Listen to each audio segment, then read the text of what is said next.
ವರದಾನ ಅಂತ ಹೇಳ್ಬೋದು. ಡಾಕ್ಟರ್ ನಾಗರಾಜ್ ವಿ ಬೈರಿ ಸರ್ನ. ಯಾಕೆ ಅಂತ ಹೇಳಿದ್ರೆ ಎಲ್ಲೆಲ್ಲೋ ಒಂದಷ್ಟು ಕಾರ್ಯಕ್ರಮಗಳು ನಡೀತಾ ಇರುವಂತಹ ಸಂದರ್ಭದಲ್ಲಿ ಮತ್ತೊಂದು ದೊಡ್ಡ ಸುಗಮ ಸಂಗೀತ ಕ್ಷೇತ್ರಕ್ಕೆ ದೊಡ್ಡ ಅಲೆಯನ್ನ ಅವರು ತಂದ್ಕೊಂಡಂತವರು ನಮ್ಮ ನಾಗರಾಜ್ ಬೈರಿ ಸರ್ ಅವರು. ಹಲವಾರು ವೇದಿಕೆಗಳಲ್ಲಿ ಹಲವಾರು ಕಲಾವಿದರುಗಳು ಕೂಡ ಒಂದಷ್ಟು ತಮ್ಮ ಸ್ವಂತ ಕಾರ್ಯಕ್ರಮಗಳನ್ನ ಮಾಡಲಿಕ್ಕೆ, ವೇದಿಕೆಗಳನ್ನ ಸೃಷ್ಟಿ ಮಾಡಿಕೊಳ್ಳಿಕ್ಕೆ ಅವರು ತನುಮನ ಧನದ ಮೂಲಕ ಹಲವಾರು ರೀತಿಯಲ್ಲಿ ಸಹಾಯಾರ್ಥವನ್ನ ಮಾಡ್ತಾ ಒಂದು ಎಲೆಮರಿ ಕಾಯ ಹಾಗೇನೆ ಯಾವುದೇ ಸಹಾಯವನ್ನು ಮಾಡದಿರೋ ಹಾಗೆ ಅವರು ಜೀವನವನ್ನ ಮಾಡಿಕೊಂಡು ನಡೆಸ್ತಾ ಇದ್ದಾರೆ.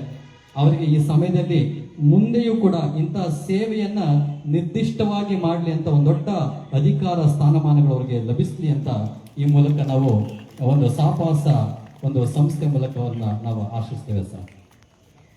ಹಾಗೆ ಸುದರ್ಶನ್ ಸರ್ ಅವರು ಬಂದು ಮಾತಾಡಿ ಹೋಗಿದ್ದೆ.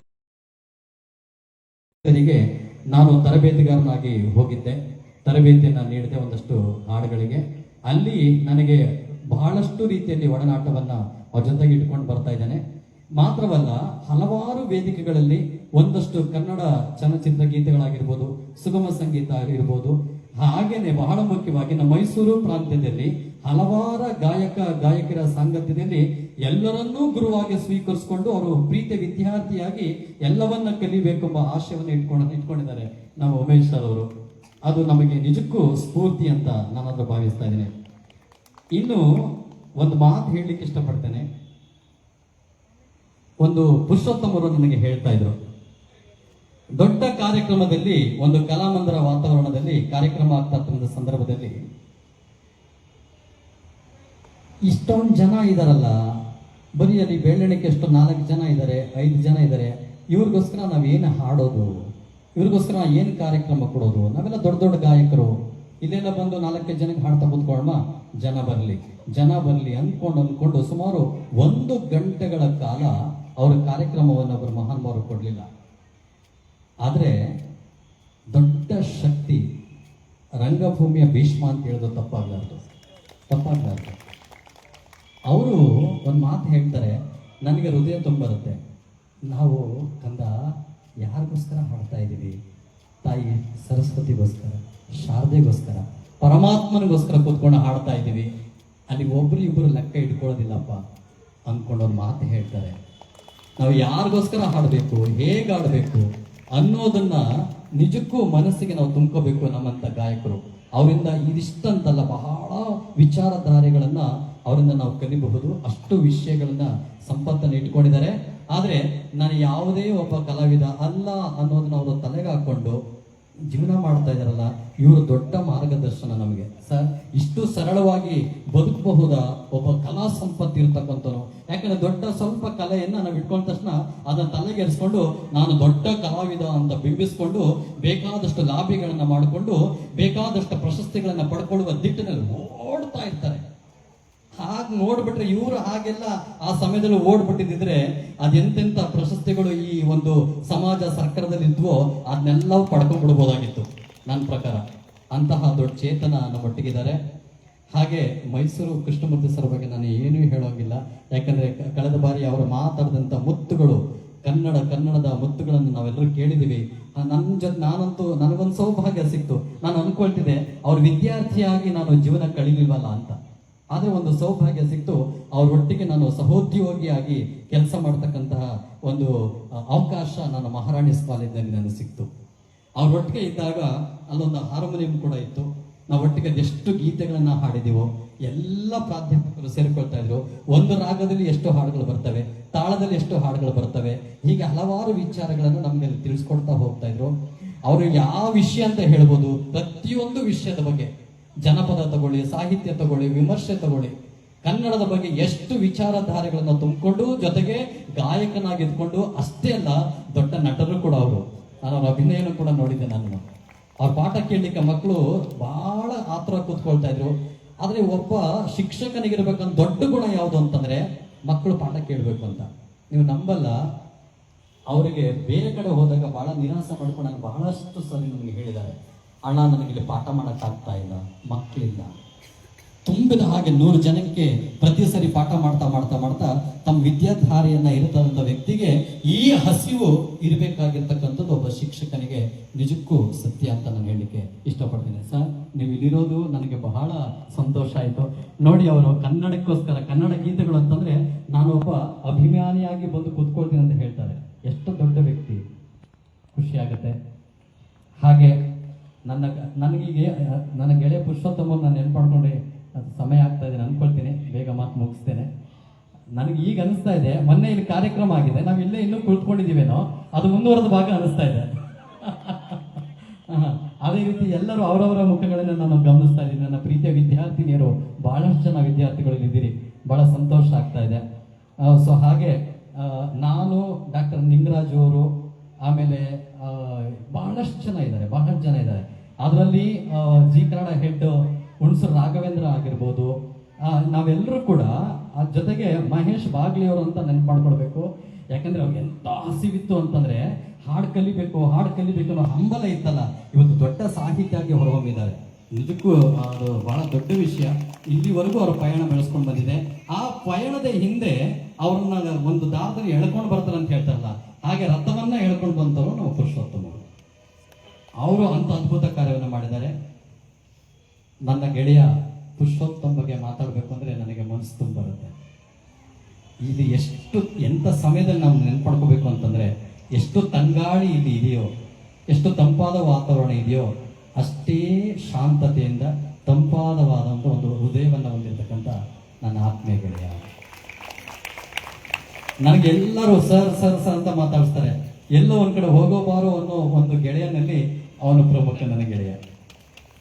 ಯಾಕೆಂದ್ರೆ ಅಷ್ಟು ಅದ್ಭುತವಾಗಿ ಈ ಗೆಳೆತನ ಮತ್ತೆ ಗೆಳೆಯ ಬಳಗವನ್ನ ಯಾವುದೇ ಸ್ವಾರ್ಥ ಇಲ್ಲದೆ ಅವನಿಗೆ ಎಷ್ಟಾಗುತ್ತೋ ಅಷ್ಟು ಸಹಾಯವನ್ನು ಕೂಡ ಮಾಡ್ಕೊಳ್ತಾ ಎಷ್ಟು ಚೆನ್ನಾಗಿ ಎಲ್ಲರೊಟ್ಟಿಗೆ ಸೇರ್ಕೊಂಡು ಒಂದಷ್ಟು ಈ ಒಂದು ಕಾಯಕವನ್ನ, ಕನ್ನಡದ ಕೆಲಸವನ್ನ, ಸಾಂಸ್ಕೃತಿಕವಾಗಿ ಸಂಗೀತ ಕೆಲಸವನ್ನ ಅವರು ನಿಭಾಯಿಸ್ತಾ ಇದ್ದಾರೆ.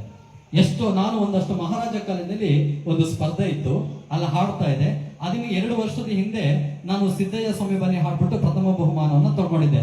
ಮಹಾರಾಜ ಕಾಲೇಜಲ್ಲಿ ಪ್ರಶಸ್ತಿ ತಗೋಬೇಕು ಅಂತಂದ್ರೆ ಅಷ್ಟು ಹುಡುಗಾಟದ ಕೆಲಸ ಅಲ್ಲ, ನಿಂಗಡಂಗೆ ಚೆನ್ನಾಗಿ ಗೊತ್ತದು, ಅಷ್ಟು ಸುಲಭವಾದ ಕೆಲಸ ಅಲ್ಲ. ಅಲ್ಲಿ ದಿಢೀರಂತ ಒಬ್ಬ ಬರ್ತಾರೆ, ಬಂದು ನಿಂತ್ಕೊಂಡು ನಿರಮೇಲಿನ ಲೀಲೆ ನಮ್ಮದಿ ಜೀವನ ಅಂತ ಹಾಡು ಶುರು ಮಾಡ್ತಾರೆ. ದೊಡ್ಡ ಹೈ ಪಿಚ್ಚಲ್ಲಿ ಒಂದು ಹಾಲ ಪಾಡ್ತಾರೆ. ಮಹಾರಾಜ ಕಾಲೇಜಲ್ಲಿ ದೊಡ್ಡ ಕಲಾವಿದರು ಬಂದು ತುಂಬಾ ಚೆನ್ನಾಗಿ ಹಾಡೋರು ಹಾಡಿದ್ರೆ ಮಾತ್ರನೇ ಅಷ್ಟು ಅವರು ಶಾಂತತೆಯಿಂದ ಕುತ್ಕೊಂಡು ಆಲಿಸ್ಕೊಳ್ತಾ ಇದ್ರು. ಆ ಕೆಲಸ ಮಾಡಿದ್ರು ನಮ್ಮ ಪುರುಷೋತ್ತಮರು.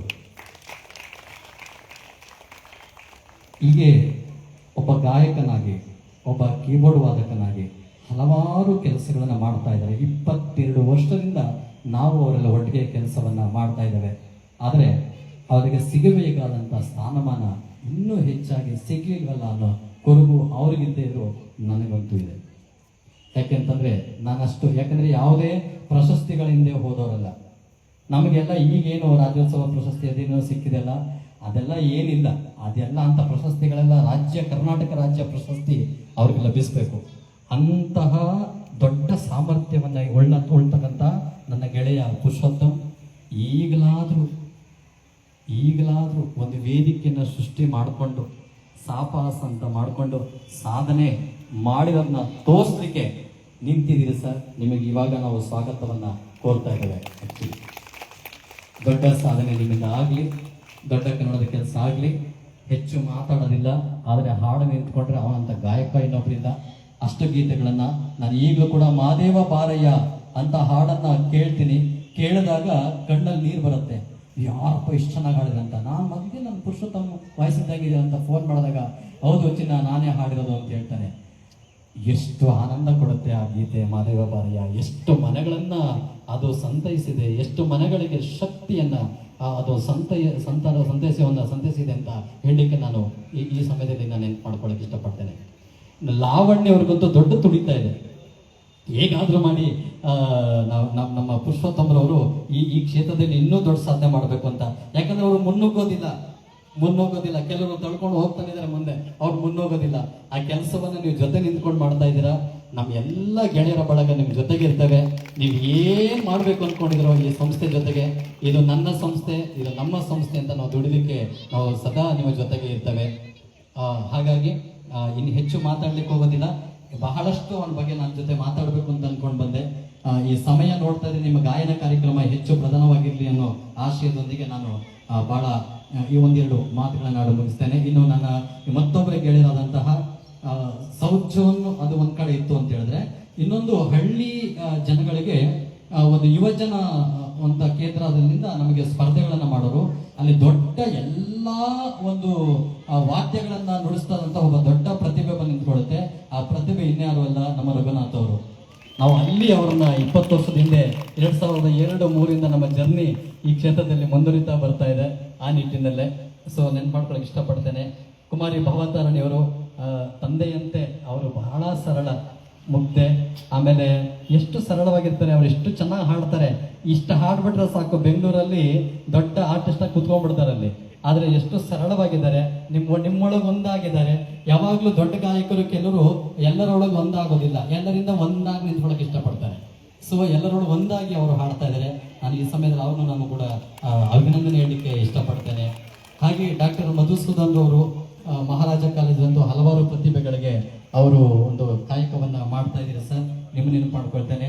ಡಾಕ್ಟರ್ ಲೋಕೇಶ್ ಐಡಿ ಅವರು ಬಹಳ ಅದ್ಭುತವಾದ ಕಂಠವನ್ನ ಹೊಂದಿರತಕ್ಕಂಥ ಗಾಯಕ, ನಮ್ಮ ಜೊತೆ ಕೂಡ ಹಲವಾರು ಗಾಯನವನ್ನ ಮಾಡಿದ್ದಾರೆ. ದೊಡ್ಡ ಪ್ರತಿಭೆಯಾಗಿ ಇವತ್ತು ಹೊರಹೊಮ್ಮಿದ್ದಾರೆ. ಡಾಕ್ಟರ್ ಒಂದು ಲೋಕೇಶ್ ಅವ್ರನ್ನ ನೆನಪು ಇಷ್ಟಪಡ್ತೇನೆ. ಡಾಕ್ಟರ್ ನಿಂಗರಾಜ್ ಆರ್ ಅಂತವರು, ನಾವು ಮಾಡಿದ ಕಾಯಕ ಇಲ್ಲ ಅಣ್ಣ, ರಂಗಭೂಮಿಲಿ ಮೈ ಮಾಡಿದ್ವಿ, ಆಮೇಲೆ ಏಕಪಾತ್ರ ಅಭಿನಯ ಮಾಡಿದ್ವಿ, ಮಿಮಿಕ್ರಿ ಮಾಡಿದ್ವಿ, ಡೊಳ್ಳು ಕುಣಿತ, ಪೂಜಾ ಕುಣಿತ, ಜನಪದ ಕಲಾ ಪ್ರಕಾರಗಳು ಎಷ್ಟಿದೆಯೋ ಅಷ್ಟೆಲ್ಲ ಮಾಡಿಕೊಂಡು ಎಷ್ಟು ಬಣ್ಣ ಹಂಚಿದೀವಿ. ತಮಿಳ್ನಾಡು ಹೋದ್ವಿ, ಆಂಧ್ರ ಹೋದ್ವಿ, ಕಲ್ಕಟ್ಗೆ ಹೋದ್ವಿ. ಸೊ ಇದೆಲ್ಲ ಕಡೆ ನಾವು ಕಲಾವಿದರಾಗಿ ನಾವು ಹೆಚ್ಚು ಗೀತೆಗಳನ್ನ ಹಾಡಿದೀವಿ. 22 ವರ್ಷ ನಾವು ಒಟ್ಟೊಟ್ಟಿಗೆ ಇಲ್ಲಿ ಮತ್ತೆ ಸೇರ್ಕೊಂಡಿದೀವಿ. ಇದು ಹೇಗೆ ಸಾಧ್ಯ ಅಂತಂದ್ರೆ ನಮ್ಮಲ್ಲೆಲ್ಲರಿರ್ತಕ್ಕಂಥ ಅಭಿಮಾನಿನ ಹೇಳ್ಕೊಳ್ಳೋ ವಿನಯನೇ. ವಿದ್ಯೆ ಕಲ್ತವ್ರಿಗೆ ವಿನಯ ಇರಬೇಕು. ಆ ವಿನಯ ಇಲ್ಲಿವರೆಗೂ ನಮ್ಮನ್ನ ಕರ್ಕೊಂಡು ಬಂದಿದೆ ಅಂತ ಹೇಳಲಿಕ್ಕೆ ತಪ್ಪಾಗ್ಲಾರದು. ಈ ಸಮಯದಲ್ಲಿ ಇನ್ನು ಹಲವಾರು ಮತ್ತೆ ರಘುನಾಥ್ ಸರ್ ಅವರು, ಗುರುದತ್ ಅವರು, ಗುರುದತ್ ಅಂತ ದೊಡ್ಡ ಗಾಯಕರ ಜೊತೆಗೆ ಅವರು ವಾದ್ಯ ನುಡಿಸ್ತಾ ಇರ್ತಾರೆ. ಎಲ್ಲರೂ ಬಹಳ ಸ್ನೇಹಜೀವಿ, ಎಷ್ಟು ಸಪೋರ್ಟ್ ಮಾಡ್ತಾರೆ ಅಂತಂದ್ರೆ ನಮಗೆ ನೇರವಾಗಿ ನೋಡ್ತಾ ಇರ್ತೀವಿ. ಹಾಗೆ ಶ್ರೀ ದರ್ಶನ್ ಅವರು ಕೂಡ ಈ ಸಮಯದಲ್ಲಿ ದೊಡ್ಡ ಗಾಯಕರಾಗಿ ಒಂದು ಕೀಬೋರ್ಡ್ ವಾದನದಲ್ಲಿ ಇದ್ದಾರೆ. ಎಲ್ಲರಿಗೂ ಮತ್ತೊಮ್ಮೆ ನಾನು ನೆನ್ಪಾಡ್ಕೊಳ್ತಾ, ನನ್ನ ಪ್ರೀತಿಯ ವಿದ್ಯಾರ್ಥಿಗಳು ವಿದ್ಯಾರ್ಥಿನಿಯರು ಅನ್ಕೊಂಡ್ರೆ ನನಗೆ 60-70 ವರ್ಷ ಆಗೋಯ್ತು ಅಂತ ಅನ್ಸುತ್ತೆ ಒಂದೊಂದ್ಸರಿ. ಯಾಕಂದ್ರೆ ಅಷ್ಟು ಪುಟ್ ಕಲಾವಿದರಿದ್ದೀರಿ. ನನ್ನ ವಿಜಯನಗರ ಆಗಿರ್ಬೋದು, ಕುವೆಂಪುನಾಗಿರ್ಬೋದು ವಿದ್ಯಾರ್ಥಿಗಳು, ಚನ್ನಬಸಪ್ಪರಾದಿಂದ ಹಿಡಿದು ನೀಲವತಿ ಮೇಡಮ್ ಇರ್ಬೋದು, Lakshmi madam, Bharathi madam, Manjula madam, ಎಷ್ಟು ಜನ ಇದ್ದೀರಿ, ಎಷ್ಟು ಪ್ರಿಯಾ ಮೇಡಮ್ ಆಗಿರ್ಬೋದು, ರೂಪಾ ಮೇಡಮ್ ಆಗಿರ್ಬೋದು, ಪ್ರತಿಯೊಬ್ಬರು ಕೂಡ ಇಲ್ಲಿ ಬಂದು ಕನ್ನಡಕ್ಕಾಗಿ ನೀವು ಎಲ್ಲ ಹೋದ್ರು, ಯಾರ ಸಂಘಟನೆಗಳಿದ್ರು ಕೂಡ ನೀವು ರೀತಿ ಅವ್ರ ಬೆನ್ನೆಲುಬಾಗಿ ನಿಂತು ನೀವು ಅವರಿಗೆ ಕನ್ನಡಕ್ಕಾಗಿ ನೀವು ಕೆಲಸ ಮಾಡಿ ಅಂತ ಈ ಮೂಲಕ ನಾನು ಮನವಿ ಮಾಡಿಕೊಳ್ತೇನೆ. ಖಂಡಿತ ತಪ್ಪಲ್ಲ ಇದು ಬಂದು ನೀವು ಗಾಯಕಿಯರಾಗಿ ಭಾಗವಹಿಸ್ತಾ ಇರ್ತಂಥದ್ದು. ಇದು ಈ ಕ್ಷಣಕ್ಕೆ ನಿಮಗೆ ಒಟ್ಟಿಗೆ ಹಾಡ್ತಾ ಇದೀವಿ ಅಂತ ಅನ್ಸುತ್ತೆ, ಬಟ್ ನೀವೆಲ್ಲರೂ ಮಾಡ್ತಾ ಇರೋದು ಇದು ಸಣ್ಣ ಕಾರ್ಯ ಅಲ್ಲ, ದೊಡ್ಡ ಕಾರ್ಯ. ಕನ್ನಡಾಂಬೆಯ ರಥವನ್ನ ನಾವೆಲ್ಲರೂ ಹೇಳ್ಕೊಂಡು ಹೋಗ್ಲಿಕ್ಕೆ ಬಂದಿದ್ದೀವಿ. ಅಲ್ಲಿ ಆ ಹಗ್ಗದಲ್ಲಿ ನೀವು ಕೂಡ ಕೈಯನ್ನ ಇಟ್ಕೊಂಡಿದ್ದೀರಿ. ಇದು ಚೆನ್ನಾಗಿ ಮುನ್ನಡೆಸ್ಕೊಂಡು ಹೋಗೋಣ. ಆ ಒಂದು ತೇರನ್ನ ಎಳಿಲಿಕ್ಕೆ ಈ ಸಮಯದಲ್ಲಿ ಸಾಪಾಸ ಸಂಸ್ಥಾಪಕ ಅಧ್ಯಕ್ಷರು ಆಗಿರ್ತಕ್ಕಂಥ ಈ ಕ್ಷಣದಲ್ಲಿ ಕಾರ್ಯಾಧ್ಯಕ್ಷಗಳಾಗಿದ್ದ ಶ್ರೀಯುತ ಪುರುಷೋತ್ತಮರವರಿಗೆ ಅನಂತ ಧನ್ಯವಾದಗಳನ್ನ ಹೇಳಲಿಕ್ಕೆ ಇಷ್ಟಪಡ್ತೇನೆ. ಗೊತ್ತಿಲ್ಲ ನನಗೆ ಯಾಕೆ ಇಲ್ಲಿ ಮುಖ್ಯ ಅತಿಥಿಗಳ ಕರ್ಕೊಂಡ್ಬಂದ್ರು. ನಾನು ನಿಂಗಣ್ಣಂತರ, ಮಹೇಶ್ ತರ, ಭಾಗ್ಯ ತರ ಇವರೆಲ್ಲರ ಹಾಗೆ ಒಂದು ಪುಟಾಣೆ ಒಬ್ಬ ಸಣ್ಣ ಕಲಾವಿದ ನನ್ನನ್ನ ಈ ಸ್ಥಾನಕ್ಕೆ ಕರ್ಕೊಂಡು ಬಂದಿದ್ದೀರ. ಈ ಜವಾಬ್ದಾರಿನ ಹೊತ್ಕೊಂಡು ಇದ್ರ ಬಗ್ಗೆ ಇನ್ನೂ ಹೆಚ್ಚು ನಾನು ಕನ್ನಡದ ಕೆಲಸ ಮಾಡಲಿಕ್ಕೆ ನನಗೆ ನೀವು ಒಂದು ಪ್ರೇರೇಪಣೆಯನ್ನು ಕೊಟ್ಟಿದ್ದೀರಿ. ನಿಮಗೆ ಅನಂತ ಧನ್ಯವಾದಗಳು. ತುಂಬ ಮಾತಾಡಿದ್ರೆ ಕ್ಷಮಾಪಣೆ ಇರಲಿ. ಮತ್ತೊಮ್ಮೆ ಜೈ ಕನ್ನಡ ಭುವನೇಶ್ವರಿ. ಜೈ ಕನ್ನಡ ಭುವನೇಶ್ವರಿ. ಧನ್ಯವಾದಗಳು.